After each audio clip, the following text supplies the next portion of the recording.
Olá, nós estamos nessa tarde, hoje é dia 9 de maio de 2023 e estamos aqui na residência da família do reverendo Silas Rissardi.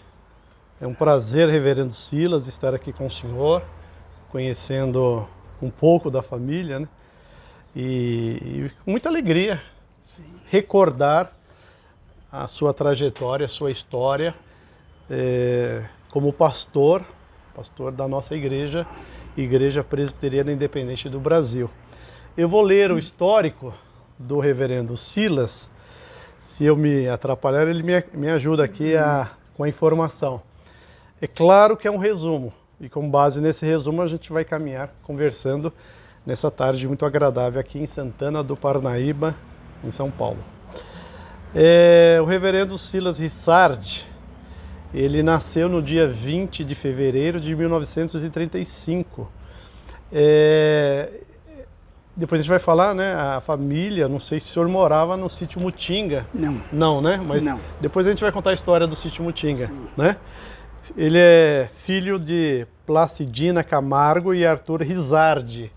Sim. O pessoal vai explicar também, Rissardi, depois virou Rissardi, cartório, né? Erro de cartório. Erro de cartório, mas é Rissardi a origem familiar, né? Ele também é bisneto de Henrique José de Camargo.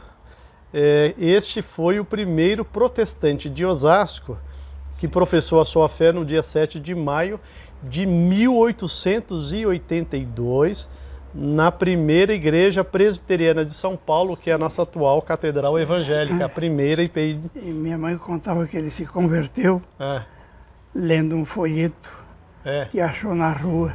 Olha só. Na ocasião que falava sobre idolatria. Então ele chegou no sítio, a santaiada que ele tinha, ele jogou tudo fora e pediu para os funcionários também largarem os santos. O hino que diz, né? Achei um bom amigo, né? Os ídolos queimei, né? Ele podia cantar esse hino na prática, né? Já vamos falar dele daqui a pouco com mais profundidade. O reverendo Silas foi batizado pelo reverendo Sete Ferraz. Quem conhece a história da igreja presbiteriana, a igreja protestante do Brasil, sabe que é uma figura, um personagem, um querido pastor muito importante na história da igreja brasileira. O Sete Ferraz era pastor na época da terceira IPI de São Paulo. Sim. E o seu batismo foi no ano de 1937. A sua profissão de fé, reverendo Silas, foi perante o reverendo João Euclides Pereira, que o senhor vai falar dele daqui a pouco, no dia 31 de dezembro de 1951, na então quinta IPI de São Paulo, que atualmente é a primeira igreja presbiteriana independente de Osasco. O João Euclides foi um pastor que se diz fora de série. Fora de série, né? Educador. Foi meu padrinho de casamento no civil e realizou a cerimônia de casamento religioso. Olha só. Falar um pouco da sua formação, né? O senhor cursou ensino fundamental no grupo escolar Marechal Bittencourt, que ainda hoje está lá em pé, no centro de Osasco, né? O senhor estudou no Senai, mecânica, como mecânico ajustador. O ano é de 1949 a 51. De 52 a 57 estudou, vamos entender melhor essa história, no Instituto José Manuel da Conceição, JMC, em Jandira. Sim. Isso aqui merece um livro, né, o JMC. De 58 a 61, o senhor cursou a Faculdade de Teologia da IPI do Brasil. Licenciou-se em Filosofia pela Universidade de Mogi das Cruzes em 1970. Falar um pouco da família aqui, né? O senhor casou-se com a Terezinha Bandone Rissardi no dia 30 de janeiro de 1960, com quem teve 5 filhos. A Cíntia, casada com Mateus, a Magali, casada com José Ney, a Roseli, em memória, casada com Geraldo, Arthur, casado com a Renata, e Silas Júnior, casado com Fernanda. O senhor tem 9 netos, o Felipe, que está aqui com a gente, né? Obrigado por todo o apoio. Ana Lívia, Ana Laura, André, Beatriz, Pedro, Elisa, Manuela e Nicole. Foi ordenado ao ministério pastoral pelo presbitério São Paulo no dia 21 de janeiro de 62. Pastoreou as seguintes igrejas: Quitaúna, de 62 a 67. Tem a história aqui que nós vamos falar do capitão Carlos Lamarca, né, que passou pela igreja IPI de Quitaúna. É uma história curiosa, interessante. Também pastor, no mesmo ano, né, do Jardim Piratininga, da qual eu fui pastor também, reverendo Silas, muito tempo depois. O senhor foi pastor de 62, no ano de 62 e depois voltou em 69 e 70. IPI do Jardim Califórnia, em 71, o ano que eu nasci. Sim. IPI de Bela Vista, de 72 a 73. Passou um período considerável, aqui muito frutífero, na primeira IPI de Bauru, de 74 a 85. Foram 12 anos. 12 anos, né? E também na primeira IPI de Campinas, de 86 a 95, um período 10 anos, olha só, né? E depois, foi quando eu conheci o senhor, na IPI de Vila Yara, de 96 a 9 anos. 2004, né? O senhor é pastor emérito de duas igrejas, né? Da primeira IPI de Bauru e também da IPI de Vila Yara. O senhor foi capelão em 68 e professor de 67 a 70 no Instituto José Manuel da Conceição, o JMC. Foi jubilado pelo presbitério de Osasco em 2005 e continua na ativa, que eu sei, dando aula, dando palestra, sobretudo lá na IPI da Vila Yara. Fiz essa introdução para quem não conhece, o reverendo Silas Rissardi, com quem a gente vai conversar agora. E eu gosto quando o reverendo Silas diz, né, que ele não prega, né? Ele bate papo, ele lê o texto e conversa com a igreja. Então vamos conversar agora, reverendo Silas, sobre a sua caminhada. A gente mais ou menos vai dividir por décadas, né? O senhor fique à vontade, porque facilita na compreensão. Reverendo Silas, vamos falar da década que o senhor nasceu, né? O senhor é de uma família presbiteriana independente, o senhor já nasceu num lar da IPI, quando a IPI tinha o quê? Uns 20 e poucos anos, né? O senhor nasceu, ou seja, era uma igreja jovem, adolescente ainda. O senhor nasceu. Fala um pouco dessa década, qual que é a lembrança mais antiga que o senhor tem relacionada à igreja, à família, ao avô? Me fala um pouco do sítio Mutinga, que o Émile Leonard, aquele historiador francês que deu aula na USP, ele faz menção ao sítio Mutinga. Eu não sabia que tinha a ver com a sua família. Conta um pouco da sua infância. O sítio Mutinga foi herdado praticamente por meu bisavô. Era terra que havia sido doada à esposa dele pelo imperador Dom Pedro II. Olha. E pegava desde a divisa de Santana do Parnaíba até a freguesia do Ó. Então era terra imensa.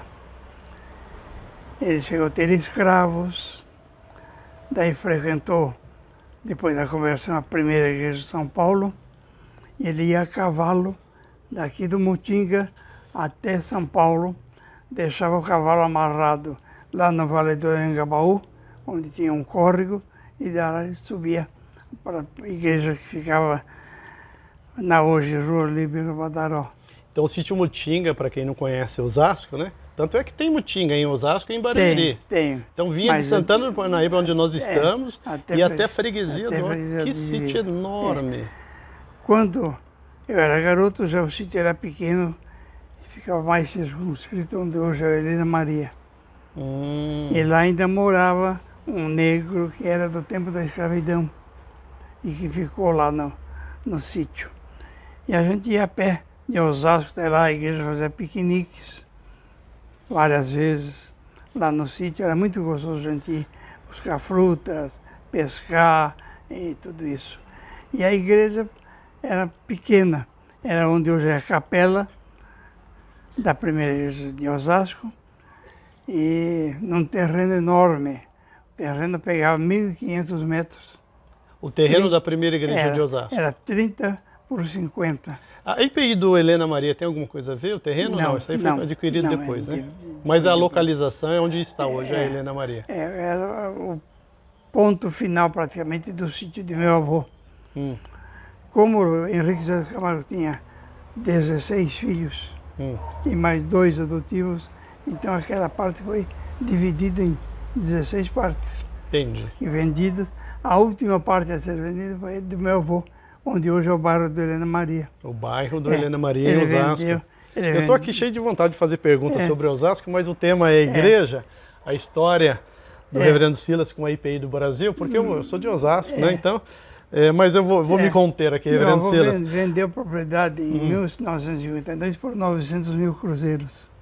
Quando que ele vendeu? Em 1952. 52. Olha só. E dividiu metade. Era muito dinheiro? Se fala em cruzeiro assim, a gente que veio depois. Era, mas não foi um bom negócio. Não foi um bom negócio, ocasião, eu imaginei. Não. Vendeu por causa dos filhos, né? Eu estava lendo que o sítio abrigava missionários presbiterianos. Sim, isso no tempo de Henrique José de Camargo.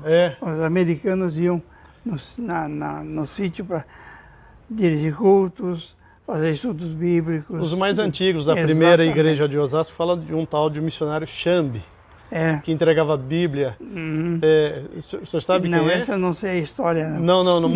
Mas tinha... Como que aqueles que entregavam Bíblias, tinha um nome, um técnico que falar, que iam distribuindo os livros sagrados, enfim, e acabava evangelizando. Né? Exato. E qual que é a memória mais antiga que o senhor tem na igreja? O senhor foi batizado pelo reverendo Dr. Sete Ferraz, em 37. Eu cresci lá na primeira igreja, né? Depois, no ano de 50, eu fiquei fora da igreja. Eu gostava muito de futebol, jogava no juvenil do Clube Atlético Osasco, que ficava em frente à igreja praticamente, né? E depois voltei para a igreja. Falando em futebol, o senhor tem um time do coração? Tenho, é o Verdão, né? É palmeirense, italiano, né? Daí eu voltei para a igreja através de uma pregação do Reverendo Sebastião Gomes Moreira. E daí fui para o JMC. Como que é o reverendo? Conta essa história da sua Sebastião Gomes Moreira, que era conhecido como Leão do Norte. O Leão do Ele era lá da igreja de Natal, foi deputado estadual lá, e dizem que quando ele se inscrevia para discursar na Assembleia, que ficava lotado o auditório da Assembleia. E aí ele pregou e o senhor... Exatamente.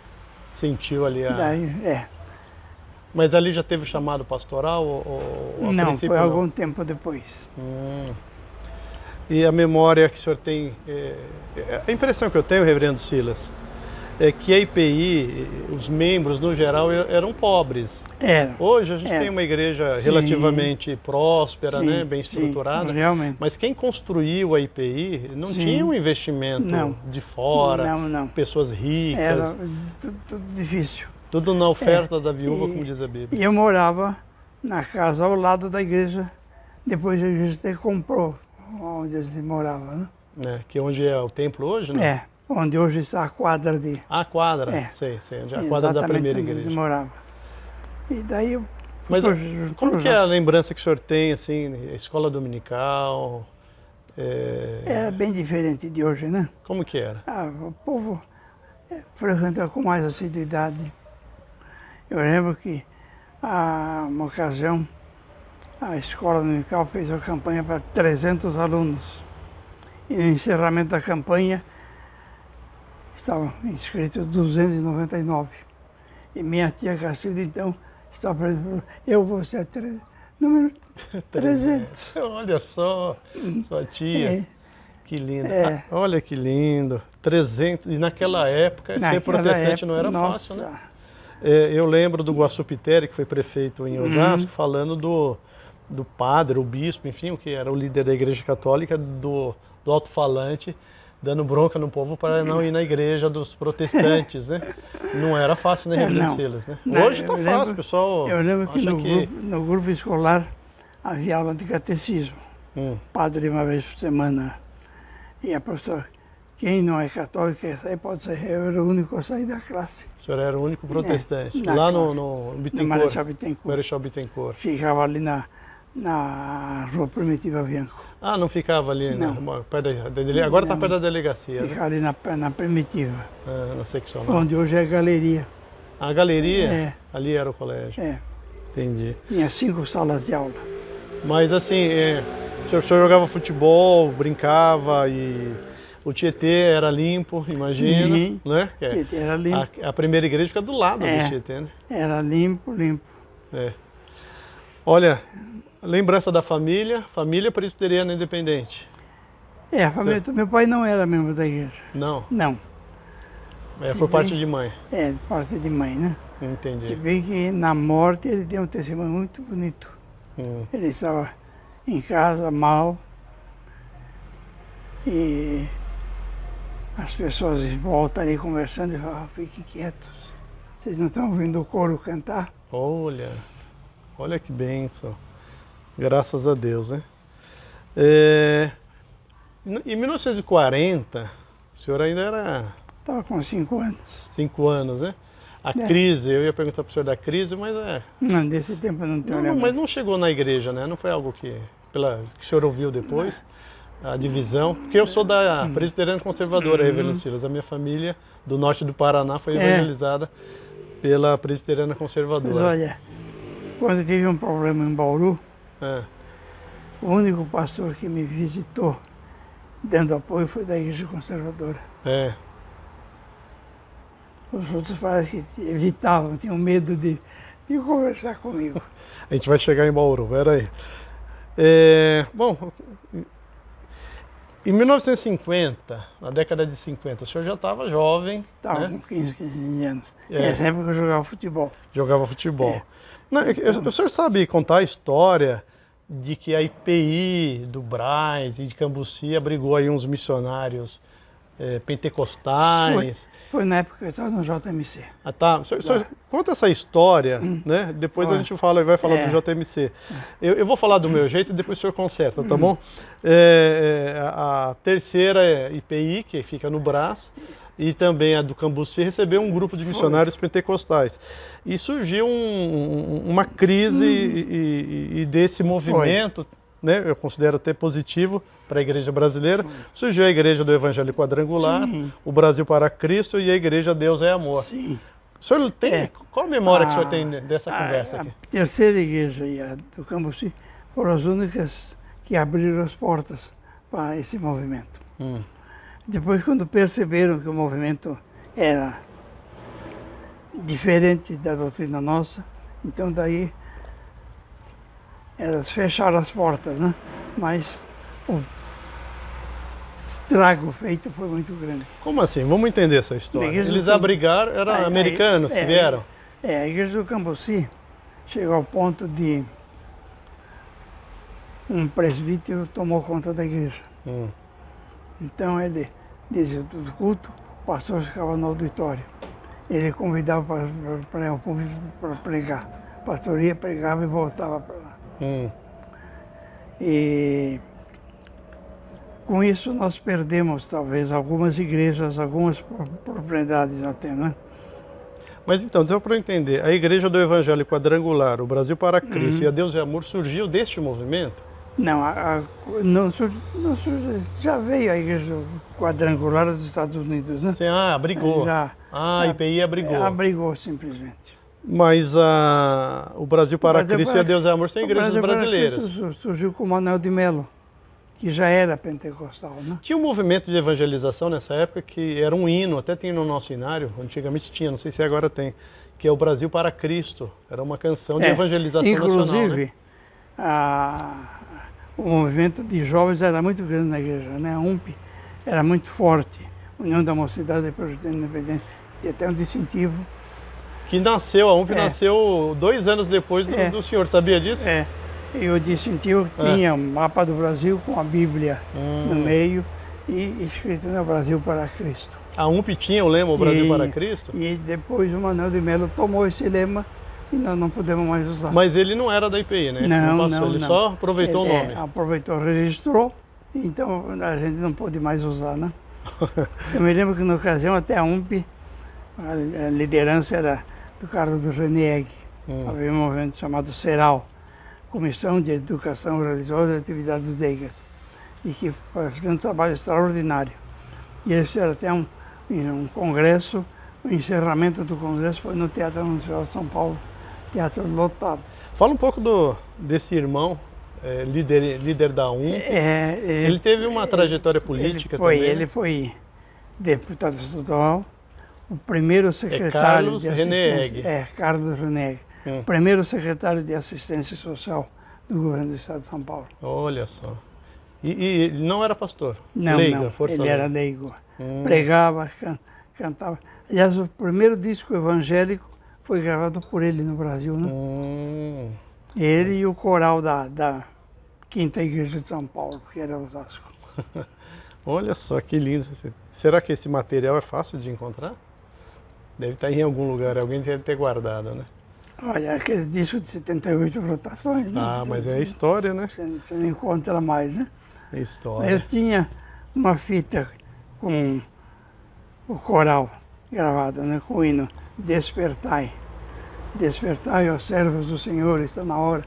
Mas acabei perdendo a fita, cassete. Entendi. Então agora nós chegamos na década de 60, quando o senhor foi... tem... 52, JMC. JMC. É verdade, JMC antes. Vamos falar do JMC. O senhor foi aluno do JMC. Sim. O senhor lembra se quando começou o JMC? Em 1928 começou. De 28. Tá. E encerrou a atividade em 1970. Para quem não conhece, o que é o Instituto José Manuel da Conceição, JMC em Jandira, São Paulo? Era o instituto que preparava moços para os seminários.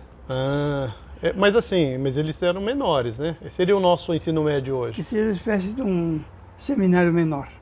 Mas não tinha que obrigatoriamente fazer o ensino médio antigamente? Não, mas a gente fazia o ginásio e o colegial clássico. Mas nessa ocasião, no JMC, a gente já estudava grego. Mas seria o clássico, então? Tá. Se fosse hoje é o ensino médio, só para a gente entender. Exatamente. Tá. De que idade que os alunos tinham mais ou menos? Tinha de todas as idades. Tá, mas... Muitas. Tinha alguns bem jovens, outros já com seus 30 anos. Eu achei que era só... Queriam fazer o seminário e iam para lá. Entendi. Inclusive, começava do 00. 00 era aqueles que eram quase que analfabetos. Faziam um curso de alfabetização para depois fazer o ginásio. E era uma escola diferente, que primeiro tinha culto todos os dias, no intervalo das primeiras aulas da manhã. Os professores eram todos pastores. Seguia o sistema americano de notas, enquanto aqui no Brasil, para aprovação você tem que ter 5 no conjunto de notas, né, de matéria, de disciplinas. Para o JMC você tinha que ter um mínimo de 6 por matéria e 7 no conjunto de todas. Olha. E para dispensa de final de ano, você tinha que manter a média 9 acima de 9. Ô, louco. Né? O sarrafo lá em cima, hein? Então, quando Quem que mantinha o JMC? Eram mais os americanos. Mas é o Instituto Presbiteriano? Não era bem presbiteriano, né? A direção sempre foi, quando se vê, de americanos. E as igrejas brasileiras ajudavam pouco. Entendi. Mas era uma escola de excelência. Sim, né? Excelente. Tanto que ainda hoje muita gente fala como faz falta o JMC. Faz mesmo. Porque olha, eu cheguei no seminário, eu já sabia grego. Né? No JMC nós traduzíamos o Anábasis do Xenofonte com matéria de aula. Né? Hebraico também não? Hebraico não. Mas nós tínhamos latim? Tínhamos latim, grego, tínhamos aula de Bíblia. Música? Música. Então era uma escola, um ambiente muito bom, muito... E por que o senhor foi para o JMC? A família que mandou? Porque naquele tempo quem quisesse fazer o seminário normalmente ia para o JMC antes. E quem me manteve no JMC, ajudando a pagar a anuidade, foi a Quinta Igreja, né? A Quinta Igreja. Era João Cruz Pereira. Era o pastor. O senhor tem lembrança de alunos da sua turma que se tornaram pastores? Tem. Da minha turma tinha o João Armando Gonçalves, faleceu num desastre de carro. Da IPEM ele? Tem o Orlando Heber Fernandes Ferrer, que foi morar na Suíça, esteve em Roma, em vários lugares, e muitos outros, né? Muitos outros. Minha turma eram 15, 16 alunos. É. E só homens ou tinha Não, tinha mulheres também. Tinha mulheres. Mulheres fazendo curso de obreiros leigos. Ah, que legal. E o que mais que o senhor lembra lá do JMC para a gente... Bom, para mim foi o primeiro... O JMC fechou, o senhor lembra quando que Fechou fechou? em 1970. 70. As condições já não eram mais favoráveis, né? Jandira cresceu muito. E ficava no centro, né? Ficava no centro de Jandira. Hoje, eu sempre digo, não moraria mais lá. Quando eu fui professor, fui morar lá. Então, morei na casa onde morou durante 30 anos o João Euclides Pereira. E a casa ficava uns 500 metros da estação do trem. Bem lembrado, o senhor foi capelão e professor também no exato. JMC depois, né? Fui para lá em 67. E hoje Jandira é uma cidade perigosa como tantas outras. Naquele tempo o JMC era um paraíso. Tanto que eu ia da estação até a casa, 500 metros, voltando pela linha, meia-noite, sem nenhum perigo, sem nada. Não havia perigo. Hoje não, hoje é perigo. A propriedade do JMC era da IPB? Não. Ou foi passado depois? Foi passado para a IPB e só se havia uma greva que era da IPI, mas os representantes da IPI, junto ao conselho, não compareceram na reunião, então acabamos perdendo. Deixa eu entender direito. Então quer dizer que era um trabalho de americano e a propriedade tinha um pedaço... 24 alqueires de terra. Eu sei que depois eles venderam e compraram lá em Barueri, onde está o Mackenzie. A prefeitura foi desapropriando. Não, mas eles pegaram o valor e compraram onde é o Mackenzie. Mas porque a propriedade passou para a presbiteriana. Mas no tempo que o presidente do Supremo Conselheiro do Boanerges Ribeiro. Mas a IPI não compareceu então na reunião e perdeu acabou perdendo a parte dela. Mas simplesmente não apareceu? É o que se comenta. Se comentava porque na época. A IPI contribuiu, né? Trabalhou muito, né? Também. Sim. Olha que coisa. Tanto que no meu tempo nós tínhamos lá eu, Fernando Armando, Fernando Egídio, Fernando Walter Guise, Fernando José Xavier, todos da IPI dando aula lá. Não, olha só. E muitos alunos, né? O reverendo Gerson fez JMC, né? Sim.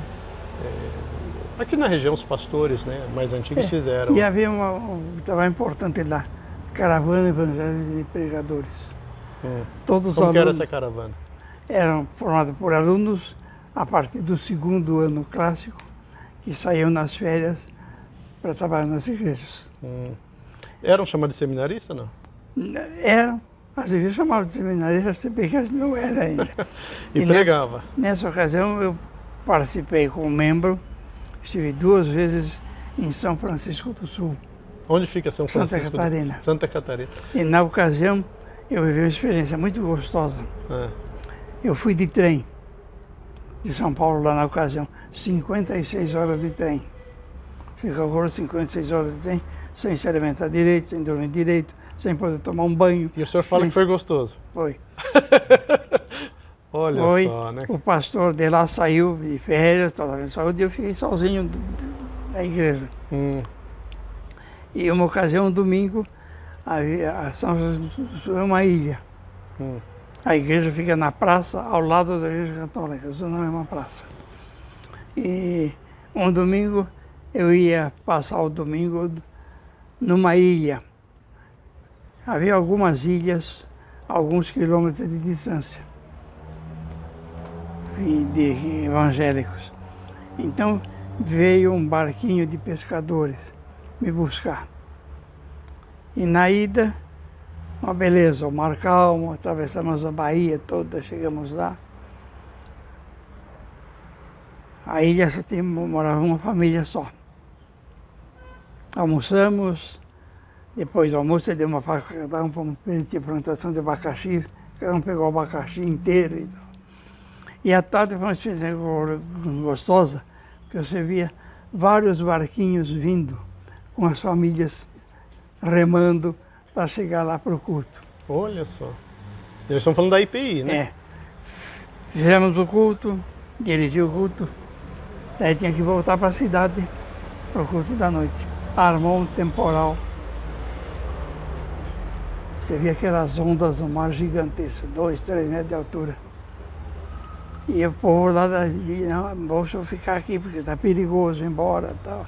Falei, mas se eu não chegar lá, o que o povo vai pensar? Eles estão esperando para o culto, né?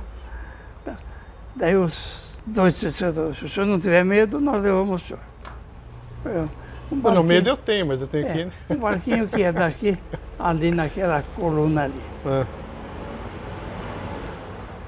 Então eles me deram uma cuia. Para quê? Aí você vai tirando água que vai entrando no barco.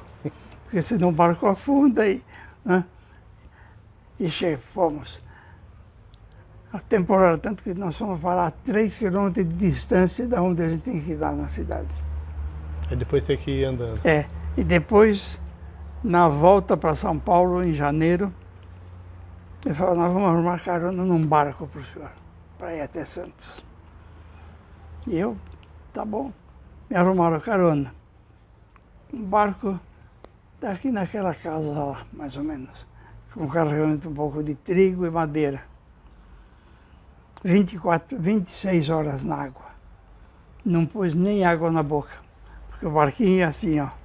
E muito enjoo, nossa. Mas foi uma experiência gostosa. Agora, uma curiosidade, o senhor com certeza tem uma luz aqui. Por que a igreja presbiteriana não vingou no sul? Agora, eu falo sul, Paraná sim, mas Santa Catarina e Rio Grande do Sul. O sul... Dizem que é um acordo missionário, mas não quero. O sul é dominado pela igreja luterana. Muitos alemães que estão lá. Mas eu creio que faltou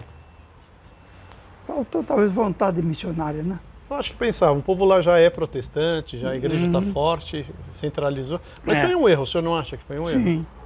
Porque a gente vê no Paraná, por exemplo, uma igreja presbiteriana independente é forte, né? Norte do Paraná. Por causa do Jonas Dias Martins. O grande evangelizador. O senhor conheceu o reverendo Jonas? Conheci. Conta um pouco como que foi. Era um homem extraordinário, era negro. Um guerreiro, né? Era. Ele desbravou todo o norte do Paraná, praticamente sozinho. O senhor conheceu? O senhor lembra a primeira vez que o senhor conheceu? O senhor ouvia falar, né? Ele era muito conhecido, né? Muito famoso. Sim. Mas o senhor lembra a primeira vez que o senhor viu? Sim. Foi lá em Londrina. Eu até preguei, ele estava presente. E até elogiou o sermão. Olha que honra. Mas qual que é a impressão que o senhor tem dele? Faz jus à fama, que a gente só ouve falar, né? Era uma pessoa extraordinária. Era um santo homem. Era. Santo homem. Como assim? Só para essa geração nova. Os filhos dele estão lá ainda, no Londrina. Quando o senhor fala assim, qual a característica marcante mesmo, na sua opinião, do reverendo Jonas? Para dizer que ele mudou. Eu me lembro dele no Supremo Concílio, em Campinas. Havia uma discussão violenta sobre, na ocasião, 5.000 cruzeiros que havia sido doado para a igreja de Bauru para ajudar nas defesas do processo que a gente enfrentou, mas nunca esse dinheiro chegou em Bauru. Então estava discutindo. E o Jonas é que pediu a palavra, e com a palavra ele acalmou a discussão. Ele falou, gente, se não houve prejuízo para este ou para aquele lado, para que nós estamos perdendo tempo discutindo isso aí? É coisa do passado, a vida é de hoje para frente, vamos esquecer isso. Era assim. Tinha uma autoridade, né, natural, né? As pessoas respeitavam. O pessoal ouvia a palavra dele. Entendi. Reverendo Silas, agora falando da ordenação, né? Chegamos já na década de a ordenação, 62, né? Em 61, meu último ano de seminário, eu tinha um convite da Igreja de Anápolis. E eu fui para lá na metade do ano. Tirei férias no banco e fui. Preguei uma semana seguida na Igreja de Anápolis. Uma igreja grande, rica. Até havia presbítero era deputado que estava lá, outro que era dentista, outro que era contador do Banespa. E eu deixei tudo certo, certeza que eu ia para lá, convite da igreja. Daí na ocasião faleceu meu irmão caçula, com 19 anos. E foi esse irmão que me ajudou muito financeiramente no estudo. E eu desisti de ir para Nápoles, porque meus pais ficaram muito abalados, por isso eu achei melhor ficar com eles. E me deu problema de queda, depressão. Eu fui ao médico e falei, olha, o senhor vai ter que ou parar de trabalhar ou de estudar. As duas coisas juntas você não pode fazer. Então eu falei, bom, parar de trabalhar não podia, porque eu já estava casado. Parar de estudar no último ano. Falei, vou sacrificar o estudo. Falei, eu volto a estudar o ano que vem no seminário. E parei de frequentar. Daí o João Wilson Guedelha telefonou para o banco, queria falar comigo. Falei, olha... Qual que era o banco? O Banco da Bahia. Banco da Bahia. Ele falou, olha, nós reunimos aqui o conselho de professores, e nós entendemos sua situação e nós vamos permitir que você faça exames numa época especial. Então, eles me autorizaram a fazer exame, apesar de ter estourado o número de faltas. Entendi. Então fiz, foi aprovado. Daí eu pensei, será que eu me apresento ao presbitério ou não? Presbitério de São Paulo. São Paulo, né? Eu tinha que fazer a tese e a exegese, né, naquela ocasião. Daí eu fiz a tese sobre a doutrina da Trindade e a exegese sobre Romanos. E quem examinou a tese e a exegese foram do Jorge Bertolazzi Stella, Olha. que era a maior cultura da nossa igreja. Puxa vida. Dispensa apresentação. Mas ele era muito bacana. Depois fui apresentar para pregar. Entendi. No sábado, na primeira igreja de São Paulo. Eu preguei sobre Efésios 1. E o tema foi excelente posição dos eleitos em Cristo. Não? Falei, excelente porque segura, alicerçada na rocha do século. Excelente porque privilegiada, não por méritos próprios, mas pela graça. E excelente porque traz responsabilidade. E a comissão de exames era... É isso que eu ia perguntar, quem que era? Era João Cristo Pereira, Dr. José Santandamão, Jorge Bertolazzi Stella e José Simeonato. Olha só. E na ocasião, o João José, que era o redator, começou assim, olha, os colegas aqui acham que nós somos muito pesados, muito duros com o candidato de ontem, que na sexta-feira pegou um outro. Ele falou, mas hoje a situação é diferente.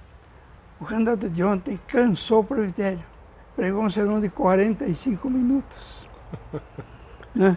O senhor sempre pegou no pé essa questão do tempo do sermão, né? Agora o de hoje foram 16 minutos. Sermão lógico, linguagem boa, blá, blá, blá. Então, daí do Bertolazzi O senhor lembra qual foi a igreja? Não? Na primeira. Na primeira de Osasco? De São Paulo. De São Paulo, né? Tá. Daí do Bertolazzi falou, olha, quando o candidato começou a ler o texto, eu fiquei temeroso. Porque vocês falam de predestinação. É. Será que o candidato vai cometer o erro de... E entrar nessa polêmica, né? Não, mas ele foi inteligente, pegou só o lado da eleição e tal. E foi muito bacana. Depois do exame, a primeira pergunta. O que você pensa sobre predestinação?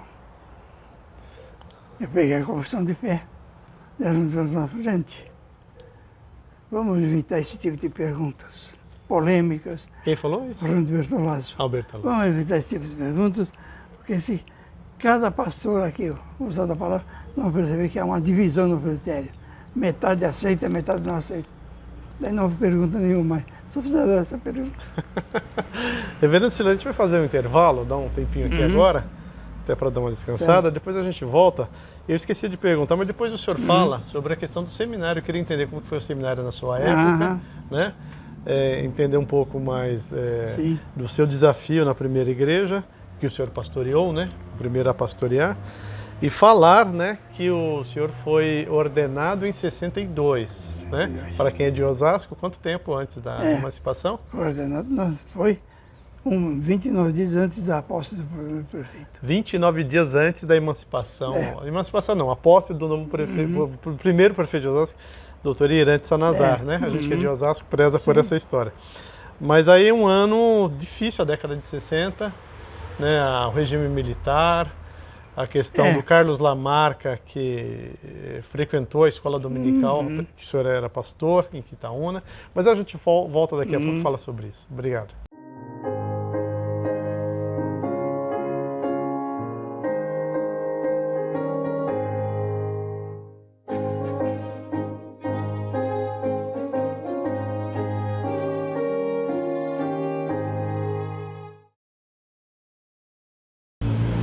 Voltando aqui a conversar com o reverendo Silas Rissardi, pastor da Igreja Presbiteriana Independente do Brasil, e a gente estava falando sobre a ordenação, né, o exame no presbitério, mas aí eu fiquei curioso, né, o senhor fez teologia no seminário teológico da IPI. Como que foi? Quanto tempo era antigamente? Eram 4 anos. E nós tínhamos excelentes professores. Nós tínhamos uma disciplina que foi dada só aquele ano, Medicina Pastoral. Quem ministrou foi o Dr. Flamínio Fávero, que era a maior autoridade em medicina legal do Brasil. O que é medicina pastoral? Fiquei curioso. Eram algumas noções de medicina que ele achava importante o pastor conhecer. Mas tinha a ver com a psicologia ou psicanálise? Não, misturava um pouco de tudo. Mas porque o pastor ia em algumas situações que não tinha nem atendimento médico, é isso? Então tinha que ter noção para... Olha que interessante. E tínhamos também noções de direito. O Dr. Célio de Almada, que era juiz, que ele ministrava. A aula de teologia, nós fomos do Alfredo Borges Teixeira, um dos fundadores da IPI. Teologia pastoral, Rodão de Ávila, que era o pastor que todas as igrejas problemáticas, ele que era indicado para apaziguar a coisa. Tínhamos junto a Elira de França, junto a Walter Ermel, junto a Wilson Guedelha, junto a Zárcaro de Camargo. Todos os pastores? Todos os pastores. Se não eram tão acadêmicos, não. Alguns tinham, né? Junto a Paminodo Melo do Amaral. Então eram aulas que eles traziam um pouco da experiência pastoral para a gente. E quem que era a sua turma? O senhor lembra de todos? Eu, Abival, Getúlio e João Galvão. Éramos 4 alunos. 4 alunos? Todos pastores da IPI depois? E desses 4, acho que só eu que estou vivo para contar a história. Então o senhor é da 4 anos estudando junto com o Abival, Sim. Querido Abival. Sim. Os outros... O Abival era o único solteiro da turma. Até ele chamava, o apelido dele era Marcelino, estava passando aquele filme, né? Marcelino, Pão e Vinho. Então... E o Abival era aplicado? Todos, né? Imagina naquela época. Muito inteligente, muito estudioso. Entendi. E o seminário ficava no Bonfilhole na época? Não, Visconde de Ouro Preto. Visconde de Ouro Preto. Prédio construído por Eduardo Carlos Pereira ainda. Ah, é? Prédio enorme, numa área enorme. E depois que foi para o Bonfilhole, né? Depois para o Bonfilhole. Os que venderam acharam que com o dinheiro da venda dava para comprar o terreno no Bonfilhole, construir prédio de alojamento e casas para professores. Mas não deu não. Ele não contava com a inflação. Com a inflação? No tempo do Juscelino, né? A Constituição de Brasília, a inflação foi lá em cima. O dinheiro. Mas Deus sempre dá um jeito, né? Reverendo Silas, agora a gente chega na década que o senhor já falou da sua ordenação, mas eu vou citar aqui as igrejas que o senhor foi pastor, depois a gente faz um comentário geral, né? Mas também foi um período, né, no começo, o senhor se tornou pastor, num período muito conturbado da política brasileira. Eu queria que o senhor expressasse a sua opinião também, né? Mas quais as igrejas que o senhor foi pastor? Quitaúna, IPI de Quitaúna, em Osasco, de 62 a 67. Quitaúna, a igreja fica no regime militar. E nós tínhamos... O bairro militar, né? Nós tínhamos no conselho 6 presídios, 3 eram militares. É. O superintendente da escola dominical era militar. E a convivência muito boa, e a igreja excelente, o ambiente muito bom, conselho muito unido. A gente não tinha problema nenhum no conselho. E até esses dias telefonou para mim, para cá, o presbítero Nivaldo Assis. Está com 98 anos. De vez em quando ele me liga. Está morando lá na Avenida Santo Antônio. E ele já era presbítero? Era secretário do conselho. Secretário do conselho. Excelente secretário. A gente fazia curso nas casas. Ele tinha um harmônio portátil. Ele levava e acompanhava fazendo solos lá. Mas era muito bom. A igreja era forte? Era uma igreja muito boa, excelente igreja, e não havia problema nenhum para o pastor. Agora havia um presbítero que era chefe de conselho da igreja, o presbítero Albertino Silva. Às vezes eu vinha, eu na cadeira, seu Albertino, eu queria conversar com o pastor. Gente, o pastor tem tanto problema, vocês vão levar mais um problema para ele.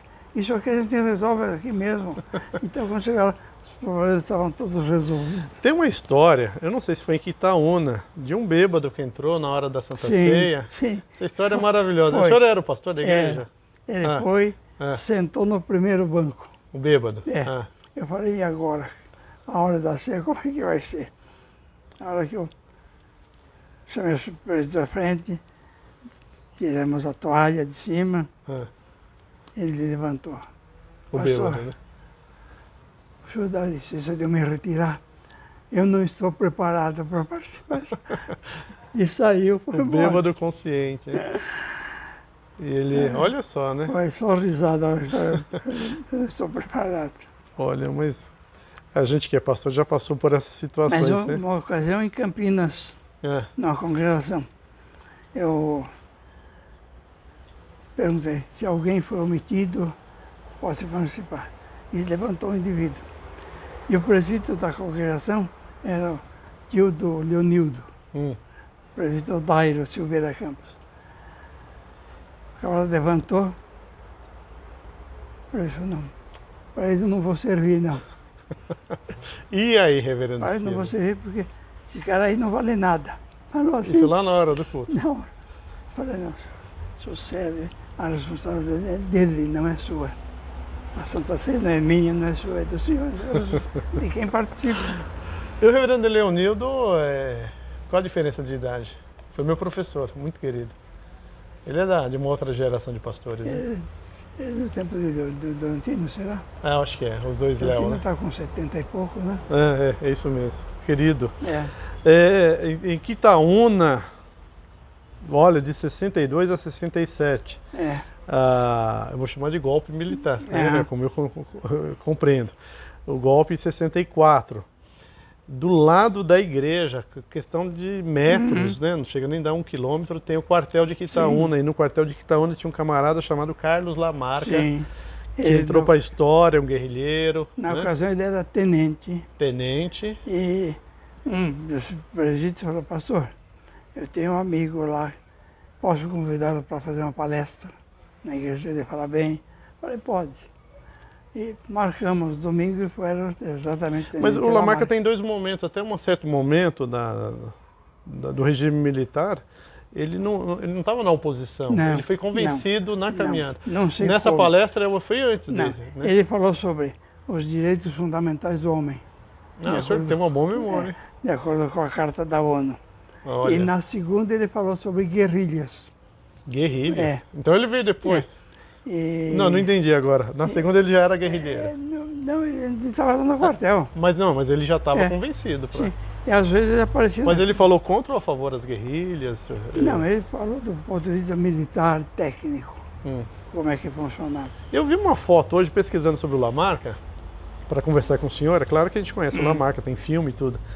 Mas tem uma foto do Lamarca dando treinamento de tiro para funcionários do Bradesco. Ele era contratado pelo Bradesco. Mas funcionários ele era do Bradesco? instrutor de tiros no quartel. Não, mas mulheres, as funcionárias do Bradesco? Até uma ocasião, o quartel estava prestando uma homenagem para o Sebastião Correia, que ele tinha feito terraplanagem lá para o quartel de graça. E o Lamarca foi, depois do almoço, da demonstração de tiro. Ele com o revólver na mão, 50 metros, acertava na mosca. E ele pegou um revólver e falou, esse revólver aqui é americano, feito para americanos, que tem a mão bem grande. Agora, como até a nossa mão é subdesenvolvida, a gente tem dificuldade em manusear isso. Olha só. Mas ele era muito educado. Como que era o Lamarca? Muito educado, muito culto, muito atencioso. Ele era protestante, né? Não, mas ele às vezes aparecia na escola dominical com os 2 filhos, um em cada mão, eu ouvia. Mas ele era muito simpático. Tanto que os militares subalternos, todos adoravam o Lamarca. Então o Lamarca esteve... Muita coisa que fala sobre ele não é verdadeira. Depois aí vem as distorções, né? Daí é. Reverendo Silas, o senhor pastor num período de militar, regime, a igreja dividiu na época? Não. Teve perseguição? Não. Fecharam o seminário na época do... não sei do... Aí foi questão lá de cima, né? Não, mas não foi questão não, de... a igreja não foi atingida, não. Não foi atingida? Não teve assim, por exemplo, presbítero ou pastor entregando, assim como a gente ouve falar em alguns momentos? Nós tivemos alguns problemas, né? Até na ocasião tivemos um seminarista que numa reunião de mocidade ele falou, eu tenho certeza que se Jesus Cristo viesse hoje ele teria se filiado ao Partido Comunista. Né? Ele até foi caçado depois. Foi caçado. Mas assim, a igreja, como que foi? Não houve problema. Como foi a postura da igreja? Na ocasião, a maioria do povo brasileiro apoiou o regime militar. Sim. As empresas, Folha de São Paulo, etc. Inclusive, houve aquela marcha da família com Deus pela liberdade, 500 mil pessoas na rua. Né? O povo estava com medo do João Goulart, do Leonel Brizola. Né? E o povo apoiou, porque o regime militar não podia estabelecer um golpe sem apoio do povo. Que o povo é a maioria. Mas sempre tem na igreja, eu me coloco como pastor agora, né? Um jovem, né? Que mais rebelde, mais questionador. Havia alguns contras, mas que não se manifestavam. Mas não foram perseguidos? Não. Em uma ocasião, até um comandante militar em Osasco me procurou e falou, olha, você avisa os pastores e seus colegas para não falarem em política na igreja. Igreja é para falar de Bíblia, de Deus, de teologia. Assim como escola é para ensinar os alunos a estudarem, não para política. Porque há militares, serviços secretos que frequentam igrejas para ver o que os padres e os pastores estão falando. Mas isso é um problema, né? Porque Jesus foi morto, né? Tem todo um debate aí, né? Mas na ocasião ninguém... A IPI passou... Não houve problema. O problema foi no seminário, alguns seminários que se empolgaram, né?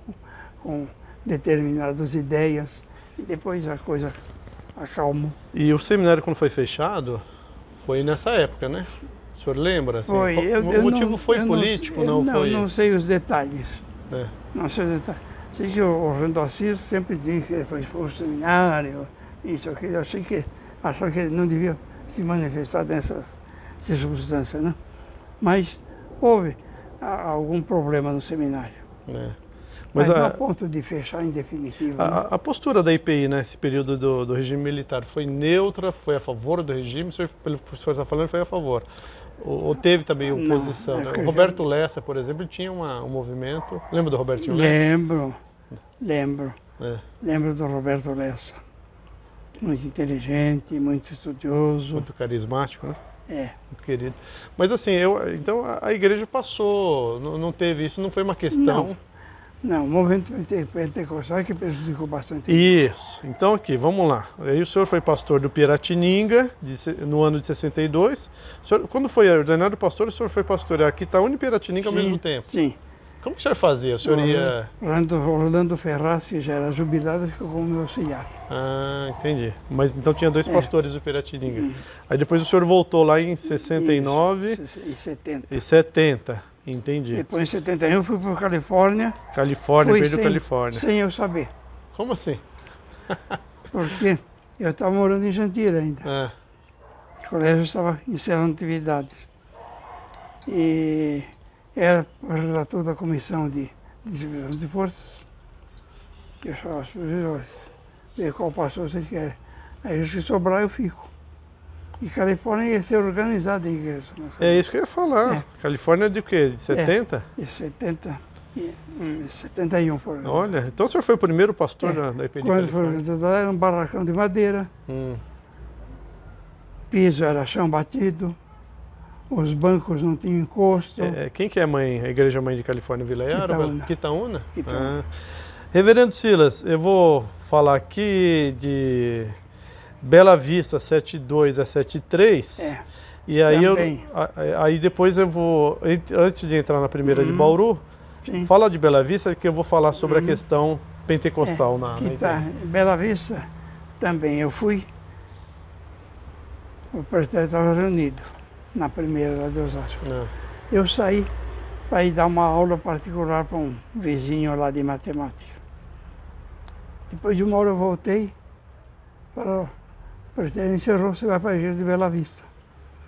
Eu não fui consultado se eu queria ou não. Foi daí que inventaram aquele item lá, que nenhuma atribuição será dada ao ministro sem o seu consentimento, porque antigamente decidia. É porque a igreja de Bela Vista estava no ano 70, o Gordon Shaw era pastor. E ele, coitado, inglês, não tinha malícia do brasileiro, e entrou em choque com a igreja. Tanto que uma ocasião, eles foram à casa dele para conversar com ele, ele não recebeu eles na casa. Ele pulou a janela e recebeu lá no portão. E o presbitério pediu então que eu acompanhasse as reuniões do conselho. Eu fui acompanhando. Acho que por isso... Ele era excêntrico? Choque cultural, vamos pensar assim. Exatamente. Não é porque pulou a janela para reverendo... Como que é o nome dele? Gordon Shaw. Olha. Ele é americano e... Inglês. Inglês? Olha. Eu fui acompanhando os reuniões do conselho. Aí o senhor ficou 72 e 73, Por né? isso que me colocaram lá, 72 e 73. Ah, entendi. E eu cheguei lá, estava o movimento pentecostal no auge. Então, aí que tá. Agora vamos, por isso eu vou fazer esse parênteses aqui, né? Nós temos aí, em 72, teve uma divisão na IPI, que surgiu a Igreja Presbiteriana Independente Renovada, e que agora é a Presbiteriana Renovada. Eu consigo. Agora, antes disso, a coisa pegou fogo, né? Como que é? Porque hoje, reverendo, eu vou te falar a questão. Eu tenho um monte de amigo pentecostal, na IPI mesmo, que ora em línguas, aquela coisa, tradição, não tão radicais, mas é tranquilo, a gente... Né? Não, mas na Bela Vista aconteceu o movimento, era um grupo rebelde. Eles programavam tudo sem conhecer do pastor, do conselho. É o período das tendas, não? Não, né? Já tinha passado. Já tinha passado. E, então a coisa estava brava. E eu comecei a acompanhar, perto. Daí, de onde surgiu esse... Daí eu era diretor do ginásio lá de Vila Ivone, e o grupo tinha marcado o culto numa casa lá. Então, eu pedi para um professor dispensar a classe dele e ficar lá tomando conta da escola. Eu fui de carro lá. Peguei um presbítero, João Lima, falei, vamos lá, na casa. O professor está desconfiado de alguma coisa? Tô. Então fomos. Eles tinham convidado para pregar aquele pastor lá de Pinheiros. Não lembro o nome agora, que ordenou o Ageu. E no final do culto ele falou, agora eu quero que... O Ageu, para quem não sabe, é o pastor Ageu Silva, que é pastor da Igreja Evangélica da Vila Yara, em Osasco. Grande liderança da cidade. Então, pastor, se vocês têm algum objeto, algum lenço, alguma coisa de algum doente da sua casa, pode trazer aqui que nós vamos. Né? Então aquele foi o estopim. Então, assim, mas você começou devagarinho, né, o movimento pentecostal, né? Daí eu coloquei no boletim da igreja seguinte: nenhum culto será realizado sem conhecimento do pastor ou do conselho da igreja. A igreja de Bela Vista era forte naquela época. Era uma das grandes, nós tínhamos mais de 200 alunos na escola dominical. Porque eu sou filho Aí, da IPI do é, Veloso, o aí, Veloso era a congregação a igreja ficava de lotada. Bela Vista. Nós tínhamos coral de adultos, tínhamos coral de crianças, né? Escola dominical Mas de onde que animada. surgiu isso? A influência, porque não tinha essas igrejas pentecostais tão Não, tradicionais. mas Tem a ver com aquele movimento anterior lá no Tem. Cambuci? Tem. O líder do grupo era vice-presidente do conselho. Entende? Então, nós mandamos... Era o Newton Tuller? Não. O líder, era pastor, Newton Tuller era pastor do... Ah, não, porque o Newton Tuller tem parentesco com pessoas do Piratininga, do Sim. Novo Osasco. O Newton Tuller era do grupo pentecostal, Palmiro de Andrade e vários outros. Então, coloquei no boletim essa nota. Daí eu redigi uma carta, mandamos, fomos identificando os líderes do grupo, mandamos carta para todos eles, dando um prazo de 15 dias para decidir se ficava na igreja, submetendo-se às doutrinas, orientação e administração do conselho, ou... Então, a não resposta implicará em renúncia da igreja. Então, nós excluímos o vice-presidente do conselho, tinha diáconos no meio. Mas isso não foi só no Bela Vista, Não. teve em Assis, Não, teve em vários foi, pontos. foi. Né? Na Bela Vista, eu que estava na liderança, eles até colocaram no jornalzinho deles, né? Que estavam sendo perseguidos pelos pastores da igreja de Bela Vista e tal. Mas assim, Mas interessante é o seguinte, depois que excluímos umas 30 pessoas, a contribuição da igreja dobrou no mês seguinte.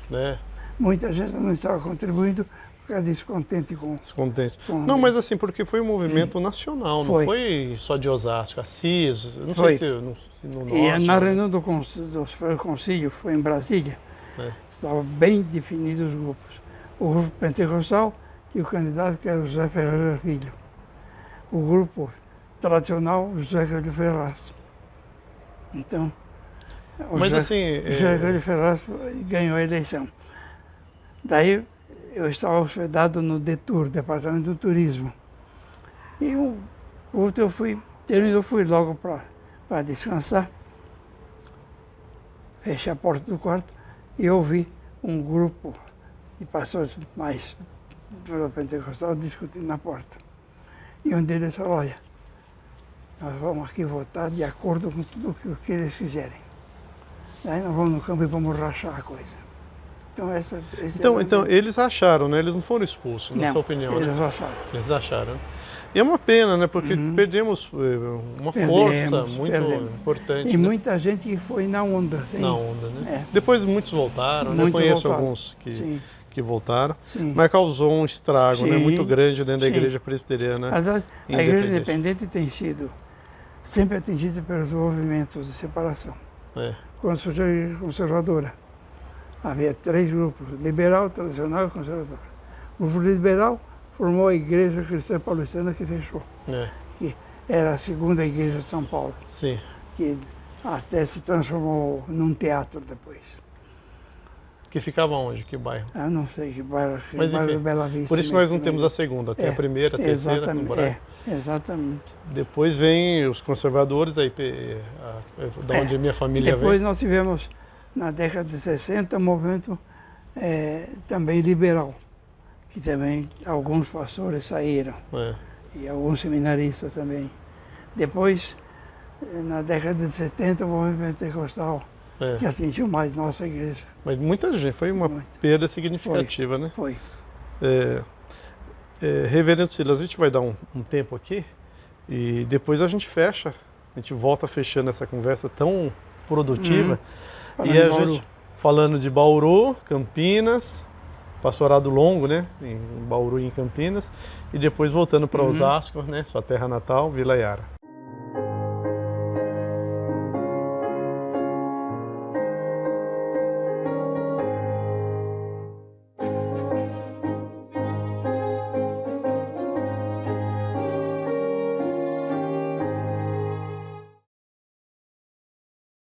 voltando a conversar com o reverendo Silas Rissardi, que história linda, resumida, né, e que enriquece a nossa caminhada enquanto Igreja Presbiteriana Independente do Brasil.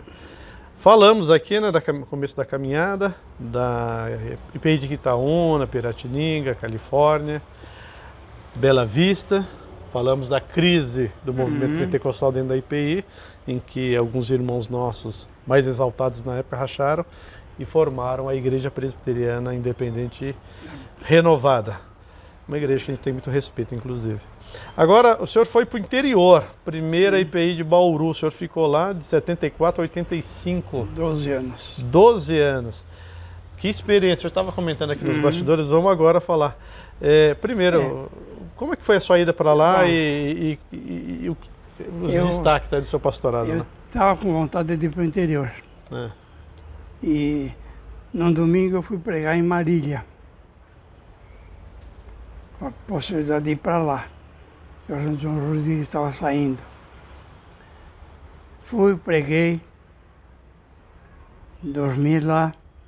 Daí na segunda-feira, disse, olha, eu tenho que ir até Bauru. Vamos comigo até Bauru. De lá de Bauru é mais fácil pegar ônibus para São Paulo. Então fomos. Embora ele falou, vamos fazer uma visitinha para o Sérgio Porgetti. Fomos. A igreja nossa estava fechada já. Daí o João do Sérgio falou, você está querendo vir? Vem para aqui, para Bauru então. Vem pregar aqui. No domingo seguinte eu ia pregar em Limeira. Eu tinha um convite da igreja de Limeira, do Armando Gonçalves. Então ele falou, bem cedo você prega em Bauru cedo e à noite você vai para Limeira. Então fizemos isso. Preguei em Bauru, reuniram os fregueses lá, conversar comigo. E você falou, mas nós aqui não temos nada. Nós não temos condição nem de oferecer um salário, porque a igreja está nessa situação. Como é que vamos fazer se a gente perder na justiça? O que estava acontecendo? Nossa, a igreja estava dividida, por causa do movimento pentecostal, e o grupo que saiu entrou com uma ação na justiça reivindicando o patrimônio da igreja. Por isso que a igreja estava fechada. E o juiz, sem conhecer o estatuto, deu uma liminar a eles. Então eu disse, se a gente perder, vamos começar a destacar zero. Alugamos um salão e tal, Daí fui para Limeira. Isso foi exatamente em novembro de 73. Mas estava na incerteza, não sabia para onde ir. Daí uma noite eu estava na igreja de Bela Vista e recebi um telefonema. Olha, está tudo resolvido, viu? O Randalcides Correia de Moraes vai para Marília, você vai para Bauru. A comissão executiva do Supremo é que decidiu isso. Então, simplesmente assim. Você vê que o padrão se repete, né? Você vai para... Falei, no fundo, é Deus conduzindo a gente, né, reverendo Então, Silas? fomos para Bauru na primeira terça-feira de janeiro de 74. Nós nos mudamos para Bauru. Eu tinha ligado para o Reverendo Sérgio, falei, Reverendo Sérgio, o senhor vai antes de mudar? Dá uma chegada na escola aí mais perto, reservar uma vaga para minhas filhas e tal. Mas ele não fez isso não. Cheguei não tinha nada. Nem lâmpada na casa, ele tirou tudo. Lâmpada, chuveiro. E nós chegamos lá tardezinha, só tinha uma família que estava com um jantar esperando a gente. Não deu nem para tomar banho aquele dia, né? No escuro, aliás. Daí fomos, e o grupo que saiu levou tudo da igreja, até a perua Kombi, que a igreja tinha. Daí eles devolveram a perua. Eles foram para renovar, né? Devolveram a perua Kombi. Eu fui fazer a limpeza completa, eu gostava de fazer limpeza em carro. Tirei banco, tirei tudo. E a Kombi antiga tinha em cima da cabeça do motorista, lugar para entrar. 30 parafusos, tirei um por um. O que encontrei lá em cima? Até um pé de cabra, escondido. Não sei com que objetivo um pé de cabra não pirou da igreja. Ô, louco. Né? Mas, reverendo Silas, como que foi esse? O senhor já chegou na crise lá, né? Cheguei. O senhor foi até capa de jornal, depois a gente vai chegando nessa história. E uma semana antes de eu me mudar para Bauru, a Justiça de Bauru revogou a liminar, cancelou a liminar. Então devolveram a igreja. Daí o grupo entrou com recurso. Daí coube a mim fazer a contestação do recurso deles. Daí foi fácil fazer. Eu peguei as leituras de atas, em que aqueles presbíteros que lideraram a separação participavam.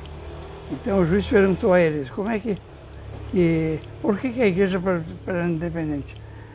O presbítero respondeu, é independente porque nós não temos compromisso com ninguém, com nada. Nós vamos do jeito que nós quisermos. E como é que vocês contratam pastor? Se a gente quiser contratar um pastor batista, um metodista, a gente contrata quem a gente quiser. Então eu peguei as atas que eles estavam presentes. Conselho da posse ao pastor designado pelo presbitério e tal. A elaboração do orçamento. 8% para o Supremo Concílio. Quer dizer que a igreja não tem compromisso financeiro nenhum. Eles falaram, de vez em quando mandam oferta para manter uma escola, que era o seminário. Um jornal, que era o estandarte. É assim que foi. Né? Isso foi contestando ponto a ponto. Ponto a ponto. Depois veio para São Paulo, Tribunal de São Paulo, 7 votos a 0 a favor nosso. Daí não cabe mais recurso.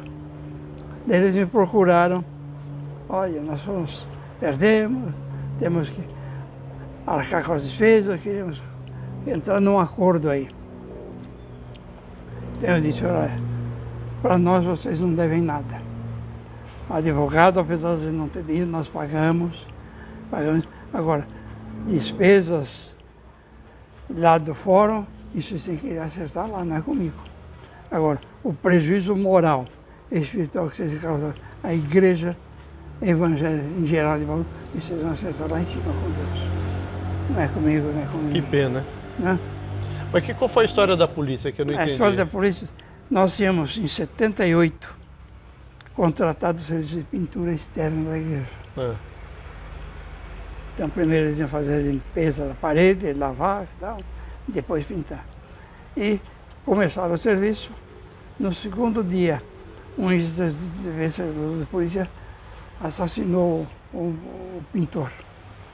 Então estava sentado lá no fundo, eles chamaram, ele foi ver o que era, atrás de uma árvore estava. Chegou, deu um tiro por trás. Quem que atirou? Não entendi. O investigador. O investigador. Deu um tiro aqui na nuca. O cara que morto na hora. Daí, por causa da repercussão, ouça na rádio, né? Polícia, recebeu o telefonema anônimo, que estavam mexendo com drogas nas alimentações da igreja, foi verificar, houve troca de tiros e tal. E a zeladora morava perto da igreja, 2, 3 quadras, foi me chamar. Eu cheguei exatamente com o delegado de polícia. Foi por Deus chegar na hora. Você sabe que, se eles quiserem, eles botam a droga lá e incriminam a gente.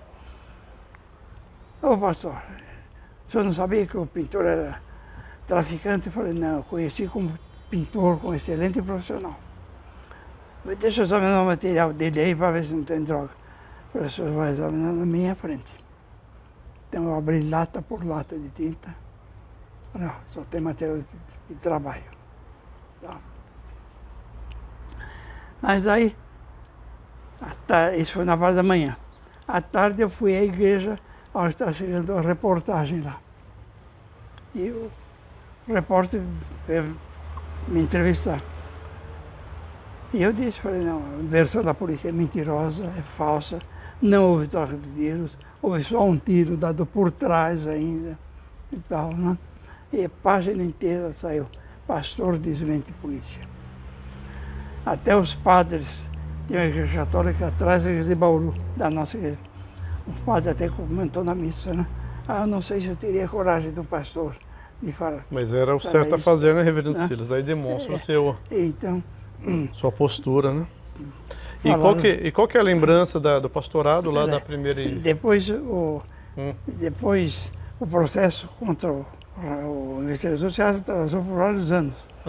Uma noite entraram no fórum, roubaram 3 páginas do processo. Né? páginas de testemunhas. Esperaram o juiz e o promotor serem transferidos de Bauru, entrar juiz novo, promotor novo, para pôr o caso em julgamento.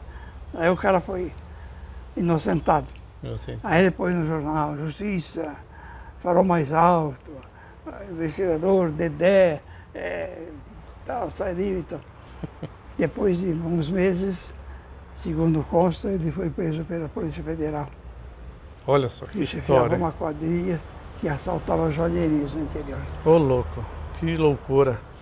Reverendo Silas, primeiro, o senhor pegou a igreja quebrada, dividida, fechada, e saiu, a igreja estava organizada. A mocidade tinha quase 100 jovens, ficaram 7 jovens na igreja. A escola dominical, mais de 300 alunos, ficaram 70 alunos. Depois de 12 anos, a igreja com dívidas. Houve uma dívida trabalhista de uma zeladora da congregação, que entrou com a queixa que ela não era registrada, que não tal, e entrou com um processo mentiroso contra a igreja, né? Dizendo que ela era tanto serviço na congregação que ela nem almoçava, tinha que levar almoço e tal. E o advogado dela era um espírita, que foi prefeito em Bauru até. E eu fui na audiência do trabalho. E quando o juiz me consultou, eu falei, olha, a igreja se dividiu, o juiz falou, não vamos entrar nesse campo. Eu acompanhei todo esse processo, eu sei de tudo, então vamos fazer um curso, dá qualquer coisinha aí para ela e tal, né? Para não ficar o nome da igreja como condenado e tal. Então, e trabalhou em Reverendo Silas. Então, na ocasião, ele falou, o juiz mandou dar 2.000 cruzeiros para ela. Entendi. A igreja não tinha. Mas a irmã, a hora que eu entreguei o dinheiro para ela, na frente do juiz e do advogado dela, falou, olha, a senhora frequentou a igreja, foi zeladora, sabe que o dinheiro ganho honestamente é uma bênção. Mas o dinheiro desonesto pode ser uma maldição. Eu espero que esse dinheiro não seja uma maldição para a senhora. Entreguei. Um mês depois, o advogado dela me telefonou. Pastor, aquilo que o senhor falou se cumpriu. O senhor precisa fazer uma visita para essa mulher. E olha, nesses meses, morreu o marido dela, atropelado por um trem. Morreu a mãe dela, ela está desesperada. Foi uma experiência. Que experiência. Reverendo Silas, a gente vai suspender mais um pouquinho para retomar. Daqui a instante falando um pouquinho mais de Bauru, Campinas, e aí a igreja de Vila Yara, a qual o senhor está até hoje como pastor emérito.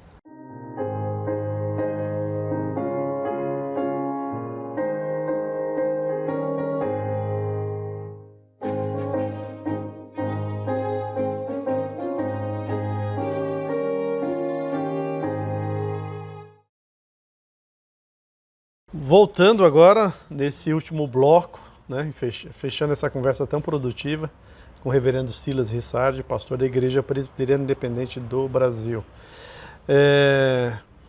Uma lembrança boa da primeira IPI de Bauru, foi, acho que do seu pastorado, o período mais intenso, né, mais produtivo. Sim. Fala uma lembrança boa lá, reverendo.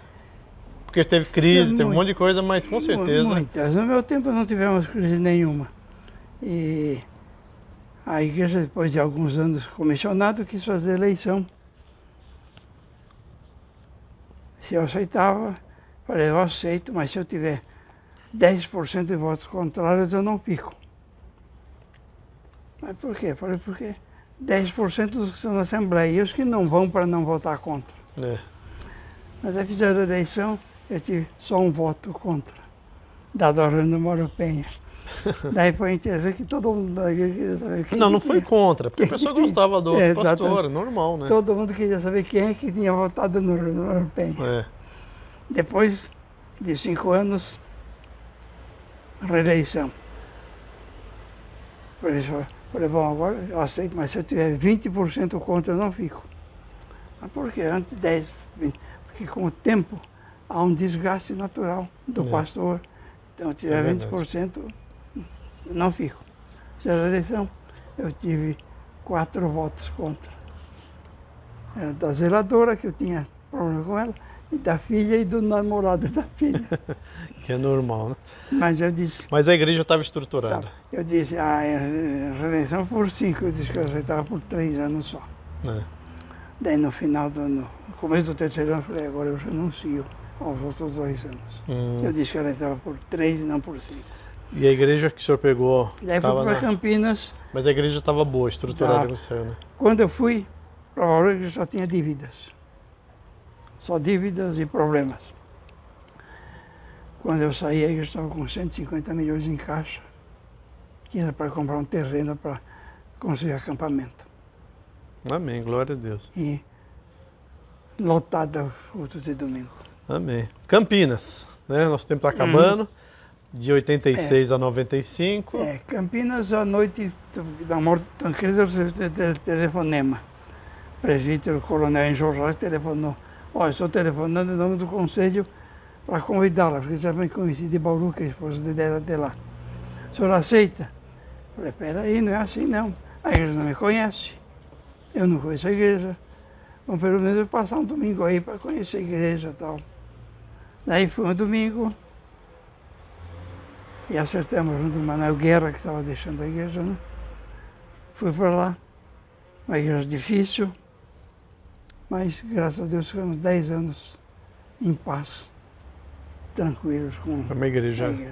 O senhor tem um filho que é Tinha presbítero? presbítero secretário do conselho lá. Ah, olha só. O A Arthur. família vai ficando, né, na É. igreja, né? Ela tem 3 filhos lá, né? É.